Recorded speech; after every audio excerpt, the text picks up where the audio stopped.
We're now going to walk through lots of integral examples, both definite and indefinite, using common integral formulas.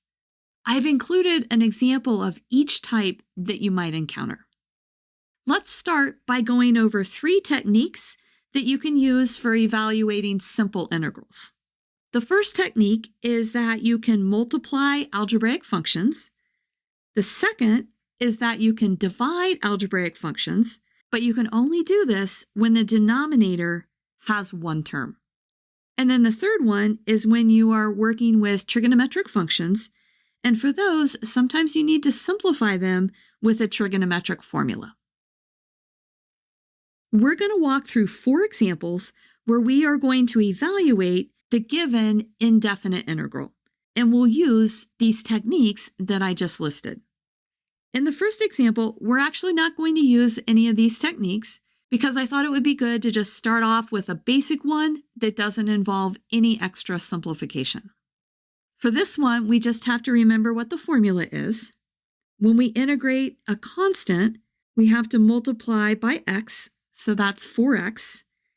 And then the next one is 2x. We're going to add 1 to the exponent, so 2 plus 1 is 3. And then you divide by that exponent. And then our next one is 5 times the integral of e to the x, and that's just e to the x. And then we can't forget to add on plus c. And there's our answer. In our second example, we are integrating x times the quantity 1 plus 2x to the 4th. This is an example where we have one function multiplied by another function. When we go to integrate this, we want to start by multiplying these 2 functions out. This gives us the integral of x plus 2x to the 5th. We're just multiplying the x through. Now we can go ahead and do the integration. The integral of x is x squared divided by 2, and then we have a 2 times the integral of x to the 5th, and that's x to the 6 over 6 plus c. Now we just have to simplify this. This is x squared over 2 plus x to the 6 over 3 plus c. Now let's look at our third example. For this one, we are integrating 3x minus 2 all divided by the square root of x. Notice that we have one term in the denominator, and that means that we can divide each term in the numerator by this term. I'm going to start by rewriting the square root of x as x to the 1/2. That'll just make things easier. Now we can go ahead and divide each term in the numerator by x to the 1/2. So this gives us 3x over x to the 1/2 minus 2 over x to the 1/2. And we're going to simplify this before we integrate it. 3x divided by x to the 1/2 is just 3x to the 1/2. And then we subtract 2, and I'm going to rewrite this last one as x to the minus 1/2. That way we can use our formula x to the n. Now we can go ahead and integrate. This is 3x. We're going to add 1 to the exponent. 1/2 plus 1 is 3/2. And then we divide by 3/2. And then we have minus 2x minus 1/2 plus 1 is 1/2. And we divide by 1/2. And then we have our plus c. Now let's go ahead and let's simplify this. In our first term, our 3's are going to cancel. And we just have a 1/2 in the denominator, so we can bring that up and write it as 2x to the 3/2. And then we'll bring the other 1/2 up and multiply by 2. So 2 times 2 is 4. So we have minus 4x to the 1/2 plus c. And there's our answer. The last indefinite integral that we're going to do involves a sine function. We need to simplify this integral before we can actually integrate it. And to do that, we are going to have to use a trig formula that relates sine 2x to sine x. And that formula is sine 2x is equal to 2 sine x cosine x. That's a really good one to memorize because it comes up a lot. Now we can rewrite our integral as 2 sine x cosine x, all divided by sine x times dx. We can then see that our sine x's are going to cancel, and this gives us the integral of 2 cosine x dx. And we can just go ahead and integrate that. We'll bring out the 2, and then the integral of cosine is sine. There's no negative there. And then we tack on our plus c. And that's the answer. Let's now look at some indefinite integral examples. We're going to now walk through 5 indefinite integral examples. Remember that an indefinite integral is equal to a number and not a function. Our first example is the integral from 0 to 2 of the quantity 2x plus 5 times the quantity 3x minus 1. Since our integral is one function times another function, we want to start by multiplying out those functions. So this is the integral from 0 to 2. We can use the FOIL method to multiply this out. Let's multiply the first terms, so that gives us 6x squared. And then we'll multiply the outer terms, which is minus 2x, and then the inner terms, which is 15x, and then the last terms, which gives us minus 5. Since we have two terms with an x, we want to combine those before we integrate. So we have 6x squared plus 13x minus 5. Now we can go ahead and integrate. Our first term is x cubed over 3, and then we have plus 13, and then we have an x squared over 2, and then minus 5x, and this is being evaluated from 0 to 2. This is equal to 6 divided by 3, which is 2, and then we're going to have 2 cubed. You substitute in the upper limit first, plus 13 times 2 squared divided by 2 minus 5 times 2, and then we subtract off the lower limit, but the lower limit is 0, so we can just subtract 0. Now let's see what this gives us. 2 cubed is 8, so 2 times 8 is 16. And then we have in our next term right here, 4 divided by 2, so that's just 2. So 13 times 2 is 26, and then we subtract 10. So this is just 16 plus 16, which gives us a value of 32. Now let's look at our second example. In this example, we are integrating x divided by 3 minus 3 divided by x. We wouldn't have to, but I'm going to go ahead and rewrite this just to make it a little bit easier. I'm going to write our first term as 1/3 x, and then our second term as minus 3 times 1 over x. That just makes it easier to see that we are integrating x and then 1 over x.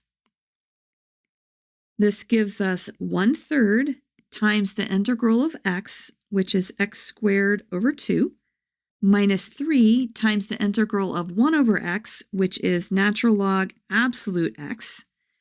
And we're going to evaluate this from 1 to 3. We're first going to substitute in the upper limit of integration, and we'll combine the 3 and the 2, so we have a 1/6, and then we have 3 squared, minus 3 times natural log of absolute 3, which is just 3, minus our two functions evaluated at x is equal to 1. So this is 1/6 times 1 squared minus 3 natural log 1. I always like to write it like this so that I can remember to multiply that negative through to both terms. Now let's see what we get. Our first term is 9 over 6, and then we have minus 3 natural log 3, and then our next term is minus 1 over 6, and then natural log of 1 is equal to 0, so we don't have to worry about that term.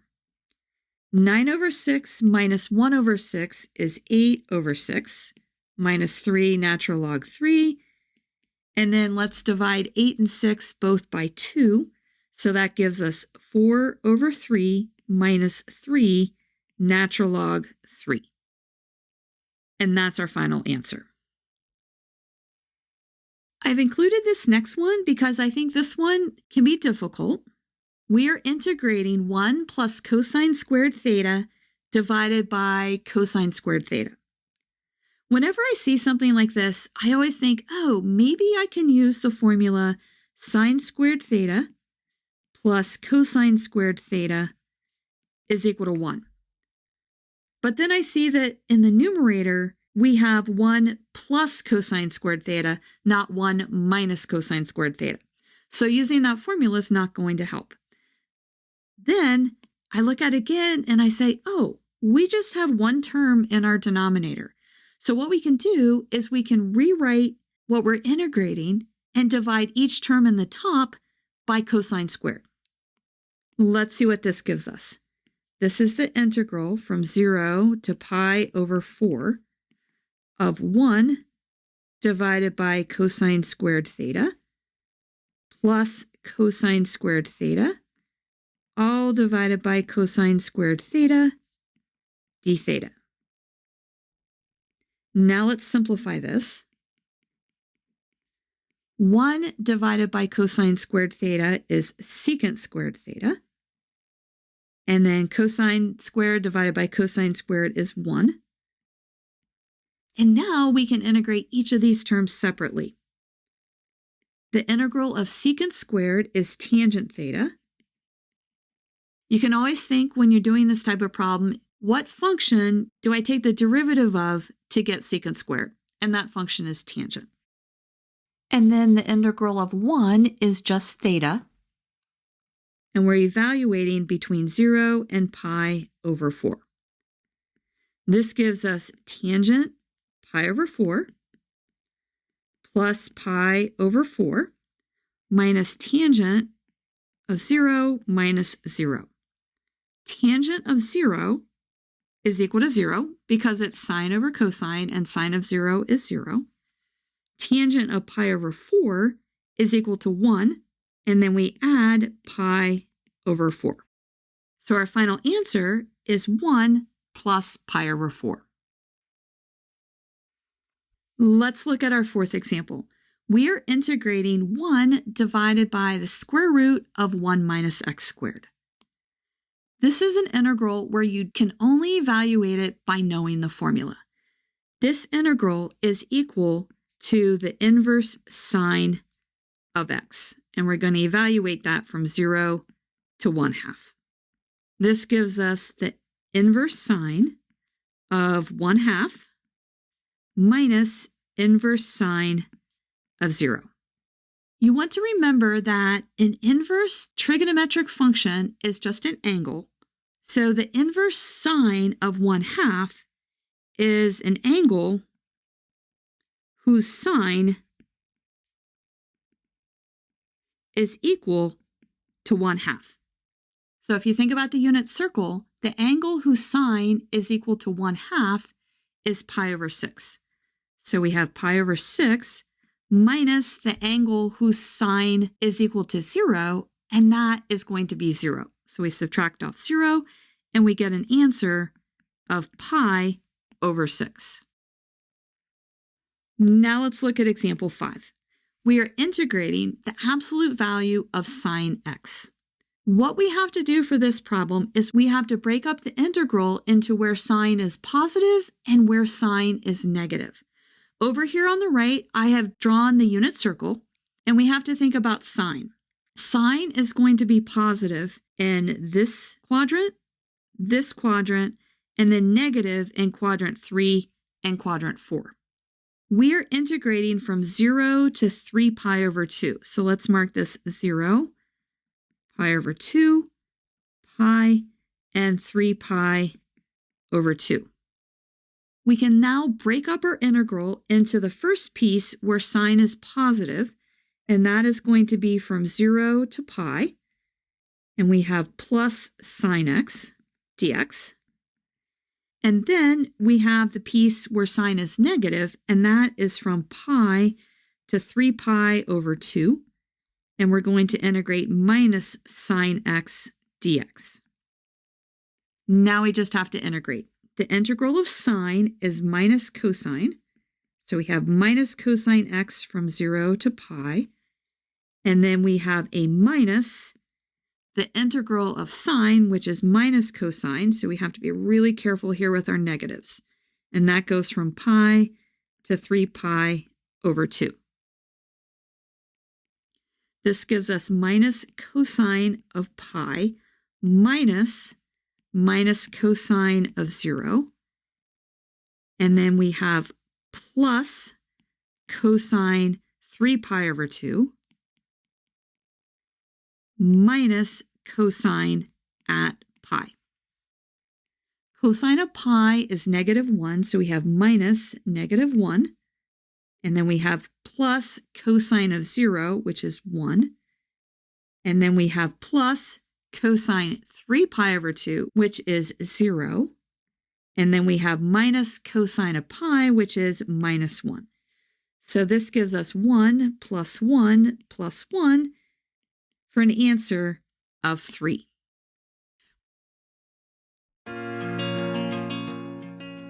If this video has been helpful to you, please consider subscribing to my channel.